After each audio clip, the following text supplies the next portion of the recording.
Good morning, class. Today we're going to have a short video just reviewing the steps that you need to solve any forces problem. So there are a few steps that are common to all forces problems. Step 1, read the problem very carefully. Make sure you understand what's happening in the problem and you know what pieces are available in the problem. This is going to be necessary for you to do step 2. Make a very clear free body diagram. By making a visualization, you'll help yourself in understanding what's happening in the situation.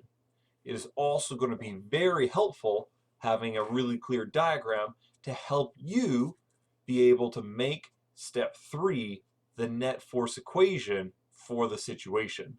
Once you have a net force equation, you actually have a mathematical starting point for anything that you might be looking for. Once you're done that, you can finally begin solving. So make sure to follow those first 3 steps because they are absolutely key. Let's look at these, let's use these steps on this example here with Jerry. So step 1, I am going to carefully read my problem. Jerry is pushing a 4-kilogram book into a wall with 50 newtons of force. The book is accelerating downward at 0.3 meters per second squared. Determine the coefficient of friction of the wall. So thinking about this, reading this problem very carefully helps me understand what's happening. I know that there's a wall and that a book is being pushed into it. This helps me begin my free body diagram. I know Jerry is pushing it into the wall. F, Jerry.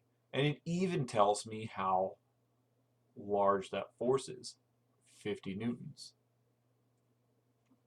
For the rest, now I have to continue making my free body diagram, considering the things that I know. I know that this is probably on Earth because there are not many walls or Jerrys that are not on Earth. So there's probably some force of gravity from Earth.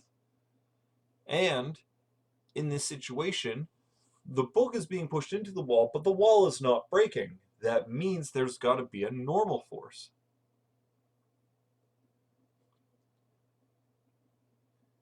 That is pushing out from the wall. One more thing that helps us understand is by carefully reading the question, it says determine the coefficient of friction of the wall. Aha! This tells us that there's friction. And in reading the problem, we actually know that the book is accelerating downward. So that also will help us determine the direction of the friction because the friction will be opposite in the opposite direction of the acceleration. There we go. So using our careful reading has allowed us to make a free body diagram. Using the free body diagram, you can make a net force equation. Remember, the net force equation will consist of all of the forces that are in the direction of motion. The direction of motion we can see is down.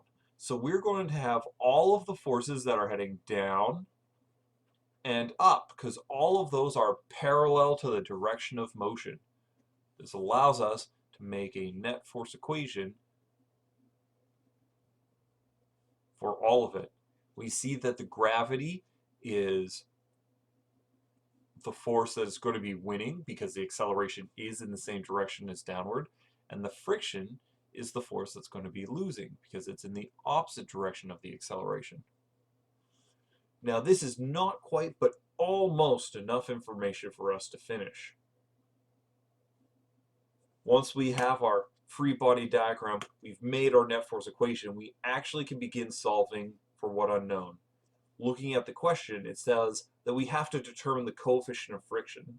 Now we may note, oh, I don't have the coefficient of friction anywhere in my net force equation.